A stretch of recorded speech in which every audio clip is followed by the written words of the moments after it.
주보를 보시겠습니다.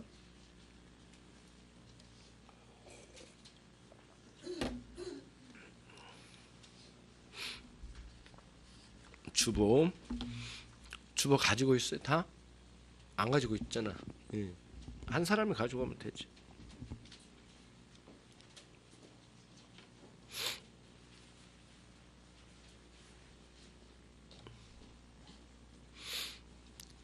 각 구역장님들은 매주 꼭 신경 써야 될 게 뭐냐면 오후 예배 한 번에 다 그 사람들이 오후 예배 참여는 못할 거예요.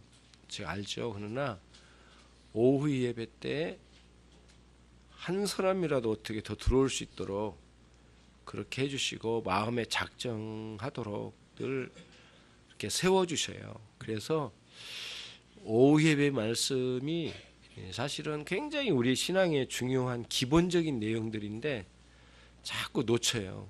그래서 오후 예배 말씀을 잘 들을 수 있도록 합시다. 오늘 말씀 한번 생각해 볼게요. 같이 봅시다.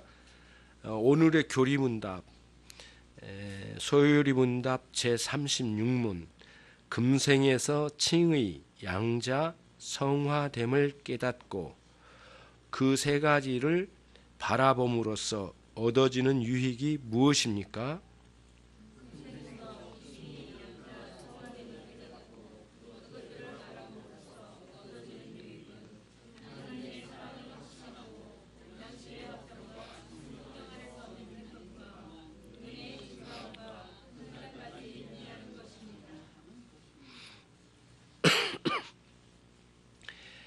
(33문에서) 칭의에 대해서, 34문에서 양자에 대해서, 35문에서는 성화에 대해서 가르쳤어요.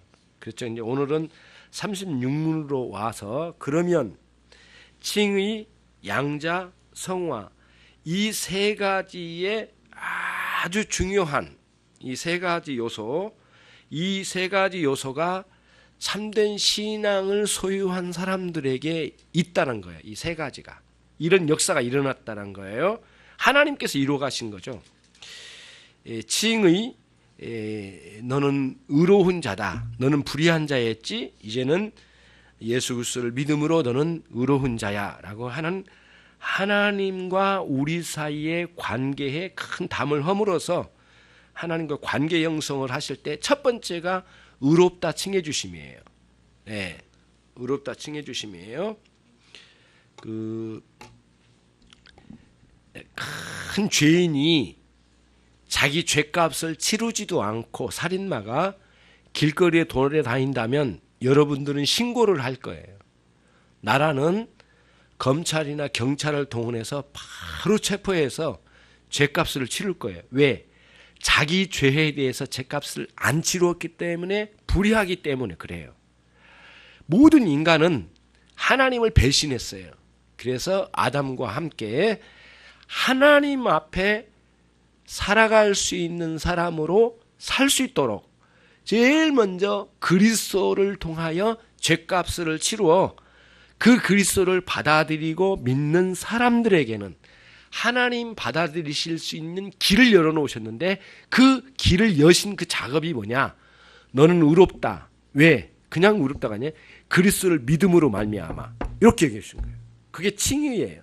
그러니까 칭의는 하나님과의 관계의 형성의 첫걸음이에요.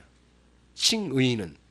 근데 하나님의 단순한 일방적이고 하나님의 선포지만 이것은 우리에게 효과로 나타나요. 어떤 효과냐? 담대히 하나님께 나갈 수가 있어요. 그리고 우리가 하나님께 나가서 기도할 수 있고 내 죄를 고할 수 있는 상황까지 가는 거예요. 관계가 열려진 거예요. 하나님과의 소통이 열려진 거예요. 그 다음에 양자는 그에 동시에 일어나는 것인데 하나님의 자녀로 불러주셨어요. 너 죄 없어 이제 됐어. 이게 아니에요. 죄 없는데 오늘은 너 거기까지 머물러서는 안 돼. 너는 나의 자식이야. 내 자녀야. 나는 너의 하나님이 될 거고 나는 너의 아버지가 될 거고 너는 나의 자녀가 되는 거야. 이거를 확증을 줘요. 그러니까 참된 신자는 하나님을, 하늘에 계신 하나님을 나의 아버지로 굳게 받아들이는 데까지 가게 된다는 거예요. 더 가까운 관계가 되었죠. 만약에 의롭다 칭함을 받고 하나님의 자녀로 부름받은 사람들은 결코 거룩한 삶을 살지 않고는 견딜 수 없는 상황으로 가요. 거룩하지 않는 이 세상에서 거룩하게 하나님의 뜻대로 살고자 하는 강한 열망이 있어요. 이 세 가지가 아주 우리 안에 강렬하게 우리 안에 주어진 거예요. 하나님과의 관계 속에서. 칭의, 양자, 거룩함. 이 세 가지 요소는 우리 신앙의 믿음이라고 하는 부분에, 이게 믿음이라는 곳에 이 세 가지가 딱 들어와 있어요. 그래서 신앙의 확신이라고 하는 것은 다른 데 있지 않아요. 이 세 가지가 뚜렷하게 다가오는 거예요. 이게 신앙의 확신이에요. 어떤 사람은 신앙의 확신이니까 뭐 이런 것 없이 그냥 내가 잘 믿어야지, 확신을 가져야지, 이게 신앙의 확신이라고 생각하는지 모르겠지만은 그거는 비성경적이에요. 그거는 자기 암시적, 믿어지지도 않은데 믿는 것처럼 애쓰려고 노력한 것뿐이지, 믿음은 그런 식으로 오는 게 아니에요. 그거는 진짜 믿음이 아니에요. 참된 믿음이 아니고, 우리의 진정한 믿음 안에는 뭐가 들어오냐? 칭의, 하나님이 용서해 주신 큰 그 확신, 그 다음 하나님 자녀 삼아 주신 그 하나님의 자녀라는 확신, 그 다음에 거룩하게 살고자 하는 열망이 있어요. 그리고 그렇게 또 살아요. 완전하진 않지만. 이 세 가지가 이렇게 뭐라 할까요? 아주 도드라지게 느껴지고 경험되어진 일이 있어요. 그게 신앙의 확신이에요. 요거를 중심에 이제 갖춘 거죠. 그래서 요거를 믿음의 확신이라고 표현해요. 이 세 가지를 묶어서. 믿음의 확신이 뭐냐? 이 세 가지가 기반이 되는 거예요. 이 세 개의 기둥이 믿음의 확신을 낸 기초라 이거죠. 그냥 이거 제끼고 확신을 가져야지, 너 오늘 안 믿어지지만 확신을 가져, 그거는 신앙이 아니란 거죠. 버려져야 될 거라는 거죠. 그거를 여기서 이야기해요. 그러면은 이 세 가지 요소가 기반이 되어서 우리에게 그 신앙의 확신을 통하여 얻어지는 유익이 뭐냐, 유익이. 실제적으로 경험되는 유익이 뭐냐, 세 가지가 있대요. 이 세 가지를 오늘 36문에서 가르쳐요. 첫 번째는 뭐냐면은, 여러분 읽었던 그 중간에 보면은, 중간 그 전에 보면은, 하나님의 사랑을 어떻게 하고요? 예, 그게 첫 번째 누려진 거예요. 우리에게는 하나님의 사랑이 처음으로 확신되어지는 거예요. 언제? 칭의, 양자, 성화의 하나님의 위대한 역사가 우리 안에 이루어질 때, 하나님의 사랑이 효과를 나타내요. 우리 안에서 하나님의 사랑이 확신을 얻게 돼요. 예. 근데 이 하나님의 사랑은 하나님의 사랑, 그러니까 우리가 사람끼리 하는 사랑은 우리 안에 자연적인 질서 안에서 우리의 감정과 지식과 감정과 의지가 버무려져서 사랑을 느끼고 경험하고 나누어요. 사랑을, 인간끼리는. 근데 하나님과의 관계에서 사랑은 그렇게는 안 돼요. 인간의 힘으로 안 되는 거, 인간의 관계로 우리끼리 해서 되는 게 아니에요. 일반적인 마음으로 이루어지지 않아. 그래서 하나님께서 성령님을 보내주셔서 우리의 영혼을 이렇게 의롭다 칭하시고 자녀 삼으시고 거룩하게 빚어가시면서 우리 마음에, 우리 영혼 가운데 하나님과의 관계의 사랑을 터주셔요. 사랑의 경험이 일어난 거죠. 그래서 이 사랑을 일으키시는 주체는 누구시겠어요? 성령님이시에요. 그런데 그 성령님께서 일으키신 사랑을 우리에게 부어주셨는데, 그 사랑이 너의 사랑이라고 쳐주시는 거예요. 너는 하나님을 사랑하는구나, 이렇게 쳐주신 거예요. 우리에게 주셨는데도요. 선물이긴 선물인데 우리에게 주기 전까지는 그 사람 거잖아요. 근데 이렇게 주어버리면 나중에 내 거가 되잖아요. 그거 똑같은 원리예요. 하나님이 사랑이 주셨는데 하나님 쪽에 있어. 우리에게 사랑 부어주셨어. 근데 이게 선물이야. 내가 애써서 얻은 게 아니에요. 내 싹수로 준 게 아니에요. 예. 어떤 내가 문 가치가 있어서 주신 게 아니에요. 하나님 주신 선물이야. 주시기 전까지는 하나님께만 있지만은 주시고 난 뒤에는 내 것이 되게 하신 거예요. 그리고는 갖고 있는 동안에 누가 주셨다? 하나님이 주셨다. 그래서 하나님의 사랑이고 내 안에 있기 때문에 내 안에 있는 하나님의 사랑이 되는 거예요. 그 사랑을 경험하고 확신을 얻게 되는 거예요. 그게 이제 로마서 5장 5절에도 그분이 나오거든요. 그러니까 로마서 5장 5절에 이제 어떤 내용이냐면은 한번 가보겠습니다. 로마서 5장 5절.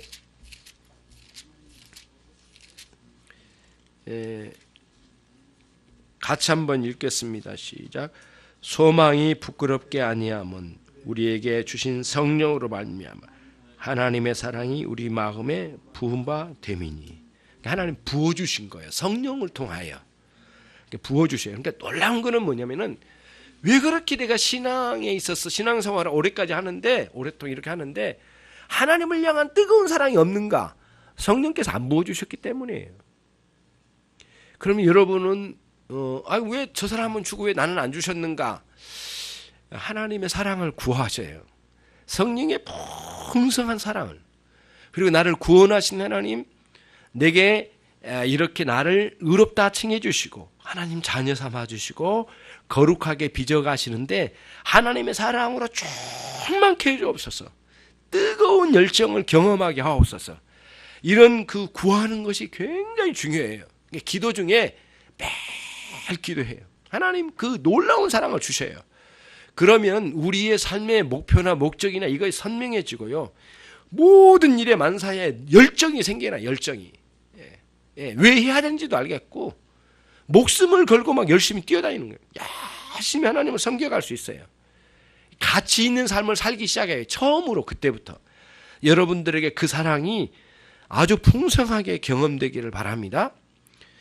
그런 은혜의 삶을 살게 되는 거예요. 그런 하나님의 사랑이 우리 심령 가운데 경험되면 헛되고 허황된 삶을 버리게 돼요. 하나님의 사랑을 경험하게 되면 하나님의 십자가 구원이 확증적으로 다가와요. 감격이 있어요. 그리고 지식이 뚜렷해져요. 그러니까 여러분 기독교 신앙의 지식이 뚜렷하지 않는 이유가 어디 있느냐? 사랑이 없기 때문에 그래요. 사랑이 없기 때문에. 사랑은 뚜렷해요. 너무 놀라운 건 사랑은 깊이 알아가는 효과를 발휘해요. 남녀 간의 관계가 있는데 사랑하지 않고는 피상적으로 알아요. 얼굴 예쁘네. 얼굴 참 예쁘네. 사람 참 좋네. 이까지밖에 몰라. 그러나 깊은 사랑으로 가면은 그 사람 하나하나 마음 씀씀이까지 매우 깊이 파고 들어가요.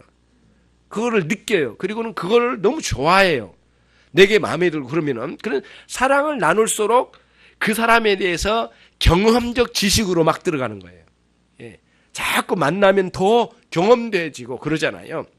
그런 경험된 지식으로 쭉 들어. 하나님도 마찬가지예요. 하나님이 경험되지 않을 땐 너무 피상적이 이론적이야. 그거를 죽은 지식이라고 그래요. 죽은 지식으로는 신앙생활이 활력이 없어요. 어디 가도 힘을 못 써요. 시험에 들면은 나가 떨어져요. 악에 빠져도 허우적거릴 뿐이지 왜 어떻게 해야 될지도 몰라. 하나님의 사랑이 확증적으로 다가오는 뜨거운 가슴이 있어야 돼. 너무너무 감격적이어서 가슴이 터질 것처럼 그러한 열정을 가지고 신앙생활을 해야지. 그게 없으면 신앙생활 안 되는 거예요. 절대 신앙생활 오르게 세워질 수 없어요. 그러니까 하나님의 사랑이 없으면 잡다한 지식, 거짓된 지식들이 뒤섞여 버려요. 정리가 잘 안 돼. 그렇다고 해서 하나님의 사랑이 있는 사람에게는 이 세상 지식이 없느냐? 그게 아니에요. 다 있는데 이게 질서를 잡아가요. 올바르고 올바르지 않는 것을 구분을 할 줄 알아요. 하나님의 사랑이 없으면 이 기독교 신앙의 지식도 있는데 그걸 한쪽에다 쌓아놔요. 그리고는 온갖 잡동사니 지식을 같이 갖다 놔. 그리고 하나님을 아는 지식하고 세상 지식하고 같이 버무러져 버려요. 뒤섞여 혼란이 와. 신앙의 방향도 모르고 어떻게 해야 될지 몰라. 그리고는 아무렇게나 판단해서 막 나가요. 그러니까 죄를 범하는 상황이 오게 되거든요. 그러면 안 돼요. 거기다가 하나님을 사랑하지 않으면 망상이 날뛰어요. 망상이 뭐냐면 지 마음대로 생각한 게 망상이거든요. 생각이 마음대로 돌아다녀. 여러분 첫눈 올 때 제일 많이 뛰어다니는 게 강아지거든요. 강아지가 온 사방을 뛰어다녀요. 첫눈 오면 막 너무 이상하거든요. 막 뭐 하얀 게 내려왔거든요. 재미나고 온 사방을 돌아다녀. 그러니까는 아무 목적도 없이 온 사방을 다 돌아다녀. 이 지식 아니 이 생각이 활동이 질서가 없어. 뒤죽박죽이야 이게. 그러면은 그게 우리로 하여금 아주 해로운 내용이에요, 여러분. 그래서 여러분들이 항상 이렇게 질서롭게 생각하고 정리를 해야 돼. 매일 생각을 정리하거든요. 아, 오늘 여기까지 했지? 맞아. 오늘 부장님이 여기까지 지시했지? 아, 사장님이 여기까지 지시했지? 딱딱딱 정리하고 자꾸 정리하고 또 정리하고 넘어가는 거예요. 요게 안 이루어지니까 신앙에 있어서도 마찬가지야. 너무 잡다하고 더러운 생각과 온갖 잡동사니 지식과 이런 것들이 다 있어. 근데 지식은 다양한 지식을 많이 가진 게 지식이 아니라 써먹을 수 있는 지식이 지식이거든요. 써먹지도 못한 잡동사니 다 알고 있는 거 있잖아요. 예. 그러니까 여러분, 대학의 교수나 뭔가 전문가적인 사람은 한쪽의 깊이 내용을 종합적으로 깊이 아는 사람이에요. 여러분, 이런 사람 봤죠? 온갖 잡동사니 지식이 너무 많아. 아는 게 너무 많아. 써먹을 데가 없는 거예요. 어디 누가 갖다 쓰기도 불편해. 예, 쓸데없는 잡동사니 지식을 다 갖다 놓는 게 이게 무질서하거든요. 이런 것들을 빨리 제거해야 돼요. 너무 많이 알려가기보다는 질서롭게 차근차근 알아가는 것이 좋은데, 하나님을 사랑할 때 이런 질서가 잡히는 거예요. 이렇게 집중해 이렇게 쫙 들어가가지고 정리가 잘 되는 놀라운 역사가 있게 될 거예요. 하나님의 사랑으로 그런 효과들이 우리 안에 일어나게 된다. 그런 것을 이제 말씀드린 거예요. 그러니까 첫 번째는 하나님의 사랑에 대한 확신이 불타오른다. 이 세 가지 요소가 확고하게 일어날 때, 두 번째는 뭐죠? 같이 봅시다. 양심의 화평과 그다음 뭐죠? 성령 안에서 얻는 기쁨이 있습니다. 이게 두 번째예요. 징이 양자 성화됨을 통해서 우리에게 누리는 커다란 효과가 뭐가 일어나냐? 양심의 화평이에요. 양심의 화평. 첫 번째는 양심의 화평이에요. 그 양심의 화평이라고 하는 것이 이제 뭐냐? 이런 거죠. 만약에 이런 믿음의 확신을 통하여 칭의 양자 성화의 효과가 나타나지 않으면은요, 그 양심의 화평을 못 누려요. 양심의 화평을 못 누리면 그 자체 안에 양심의 가책에 짓눌려요. 양심의 가책에 짓눌리는 것을 해소를 시켜야 돼, 사람은. 그래서 사람들은 그거를 무척 노력을 많이 해요. 인간은 태어날 때부터 죄인이기 때문에 양심의 가책에 짓눌려 있는 존재야. 예. 자, 집사님. 자, 보세요. 저를 보세요. 태어날 때부터 인간은 하나님을 만나지 못하고 은혜가 없으면 양심에 짓눌린 상태로 살아가요. 근데 그 양심에 짓눌린 상태를 해소를 하는 방식이 뭘까요? 예수님 밖에서 뭐예요? 향락, 세속적인 즐거움들을 누리면서 해소시키는 거예요. 취미생활, 하나님 안 믿고도 할 수 있는 방법들을, 그 다음에 마약, 술, 각종 더러운 죄를 범하면서 거기서 즐거움을 잠시나마 누리면서 하나님을 아직 부정하고 하나님 없다고 생각하는 사람 속에는 양심이 눌려 있으니까 일단 그래도 요걸 양심을 해소시키는 거예요. 여러 가지 인간적인 방식으로 막 뛰어다니면서 자신 안에 짓눌려 있는 양심을 해소시켜요. 근데 이러한 양심의 해소의 방식은 그 해소하는 방식이 끝나는 순간부터 뭐냐? 엄청난 허무함을 경험하게 돼요. 허무함을 경험하게 되니까 이게 난리치는 거예요. 한 번 먹어서는 안 돼. 또 마셔야 되겠어. 또 향락에 또 가야 되겠어. 또 마약을 해야 되겠어.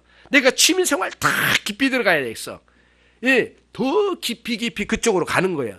더 센 죄악으로 가야만 해소될 줄 알고 그렇게 가는데 가면 갈수록 어디냐면 허무함에 빠져버려요, 사람이.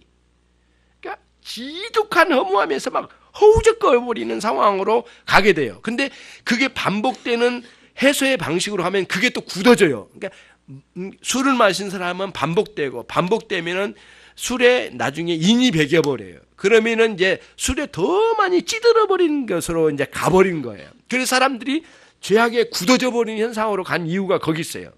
그러면 성경에서 말하는 그 양심의 가책의 해소의 방식은 뭐냐?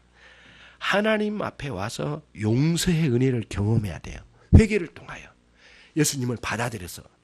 이것이 유일한 양심의 가책의 해소의 방식이라는 게 복음 진리의 외침이에요. 그게 다른 게 아니에요. 그런데 세상 사람들은 야, 그거 안 해도 돼. 나 가서 마음껏 놀고 내 마음대로 취임생활하고 마음대로 놀면 되지. 뭐가 그런 거 가지고 나 즐거워. 너도 거기 즐겁냐? 너 교회 가면 즐겁냐? 나도 즐겁다니까. 이렇게 향락과 이 세상의 즐거움으로 도포를 해가지고 하려고 하는데 그 자리에서는 발 끌어나온 게 인간의 허무함을 견딜 수가 없는 거예요. 그러니까 술을 마시면 마실수록 미치도록 허무해요. 막 그쪽으로 달려가는 거예요. 그것에 끌려가 버리는 현상이 일어나게 돼요. 그래서 양심의 화평을 얻는다라고 하는 건 뭐냐면은 향락이나 마약이나 그런 알코올이나 이런 것에 의해서 해소한 게 아니라 양심의 화평을 하나님을 만나 용서의 은혜를 누려서 예수님과 함께하는 그런 삶을 통해서 갈 때에 성령님께서 우리 안에 용서의 은혜를 통하여 뭐예요? 우리 안에 양심의 화평을 이루셨고, 예, 평화로운 마음, 평정의 마음, 그리고는 영혼의 기쁨까지 우리에게 주셔. 그래서 오늘 여기 나온 거예요. 양심의 화평을 누리고요, 성령 안에서 기쁨을 누리게 돼요 라고 하는 것이 여기 나온 거예요. 여러분들 이거를 들을 때 잘 생각해야 돼요. 여러분이 이제 술을 마시거나, 마셔서는 안 되지만은 만약에 술을 마시거나 뭐를 하거나 향락에 빠지거나 이것을 생각 안 하고 마신 사람이나 아무 생각 없이 한 사람이 있을 거예요. 그러면은 잘 그때의 느낌을 한번 보셔요. 향락에 빠졌을 때 그 끝부분, 그때 밀려오는 허무함이 얼마나 세게 다가온지. 만약 그거 못 느꼈다면 참 바보스러운 거예요. 너무 모르는 거예요. 너무 이렇게 뭔 감각이 없어. 그거를 잘 생각하면 그 안에 뒤에 따라오는 허무함이 우리를 미치도록 우리를 막 밀어 넣는 거예요. 그쪽으로 더 많이 세게. 그러니까 죄를 한번 범한 사람은 더 센 죄를 원해요. 더 센 죄를 원해요. 더 센 죄를 원해요. 사람들이 아주 극단적인 죄악으로 막 나가는 거예요. 그런 현상은 여러분, 예, 나쁘다고만 말할 게 아니라 정말 병적으로 일어나, 이런 것들이. 그거를 여러분들이 잘 생각했는데, 그게 왜냐하면 복음 진리의 가르침을 통하여 알려주신 것처럼 성령을 통하여 우리에게 주신 그 놀라운 용서의 은혜의 화평을 못 누렸기 때문에, 성령을 통하여 우리에게 주시는 그 기쁨을 못 누렸기 때문에 그쪽만 해결 방법인 줄 알고 달려갈 뿐이란 거예요. 근데 우리는 그게 아니란 걸 알게 됐어. 복음 진리를 믿게 되면서. 그래서 우리 안에 양심의 가책을 해소시켜요. 예, 양심의 가책을 해소시켜요. 사람들은 양심을 어떤 방식으로 마비시켜서 잠시 동안 마비시키고 향락으로 해소하려고 했지만은 그런 방식으로 안 돼요. 하나님의 용서의 은혜로만 가능하다. 그거를 이제 여기서 말한 거예요. 그리고 그런 방식으로 우리 안에 화평과 기쁨이 온다. 그거를 위해서 이제 이야기한 겁니다. 그거에 대한 성경 구절을 한번 볼게요. 히브리서 신약 성경 9장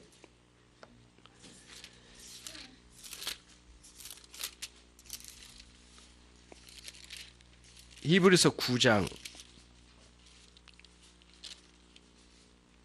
13절과 14절. 예. 김현미 집사님 찾으셨나요? 김현미 집사님 히브리서 9장 13절과 14절 한번 읽어주시죠.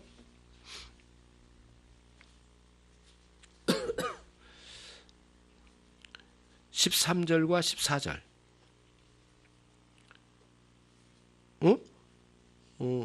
네. 시작.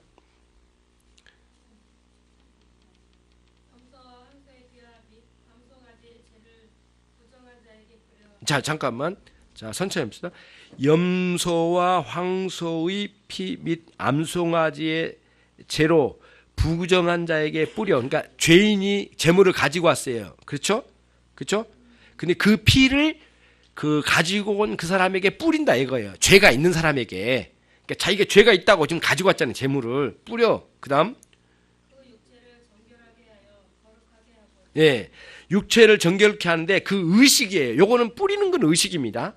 그러면 정결케 하신 분은 하나님이세요. 이거는 구약의 제사의 제도를 머리에다 그려야 돼요. 그래서 여러분 그 출애굽기 24장에 보면 이런 장면이 나와요. 이렇게 짐승을 잡아가지고 피를 모세가 이렇게 한 양푼을 받아요. 피를 쏟았어요. 짐승을 잡아 살아있는 짐승을 잡아 피를 쏟아. 그러니까 그거를 핏덩어리가 뜨끈뜨끈해요. 피 덩어리도 있고 막 그래요. 근데 그거를 이 피를 이렇게 막 사람들에게 뿌렸어요. 모세가 확 뿌린단 말이에요. 뿌릴 때 제단에도 뿌려지는데 사람이 서서 이렇게 같이 참여한 사람들에게도 뿌렸대. 이렇게 뿌릴 때 이 피가 막 이게 떨어지는 거야. 너무 가슴이 아픈 거야. 하나님께 너무 죄가 많다고 생각하고 가지고 왔는데 오늘 이것으로 하나님께서 너희들 용서하신다라는 그런 표를 준 거예요. 근데 짐승의 표가 우리를 깨끗하게 한 게 아니에요. 우리를 정결케 한 게 아니에요. 그거는 의식이고, 의식은 속에 영적인 역사가 있는 것을 표로 보여준 것뿐이에요. 표이고 진짜 의미는 뭐예요? 하나님께서 우리를 용서해 주셨다고 하는 사실이에요. 그게 영적인 역사죠. 그리고는 피를 뿌려요. 그때마다 막 흐느껴 울어요, 사람들이. 그러면서 뿌릴 때마다 거룩하도다 뿌릴 때에 백성들이 아멘 아멘 하면서 거기서 막 흐느껴 울어요. 울면서 하나님 앞에 막 무너지는 게 회개가 터졌어요. 출애굽기 24장에 나오는 굉장히 큰 그림이에요. 그런 식으로 뿌렸다는 거예요. 그 다음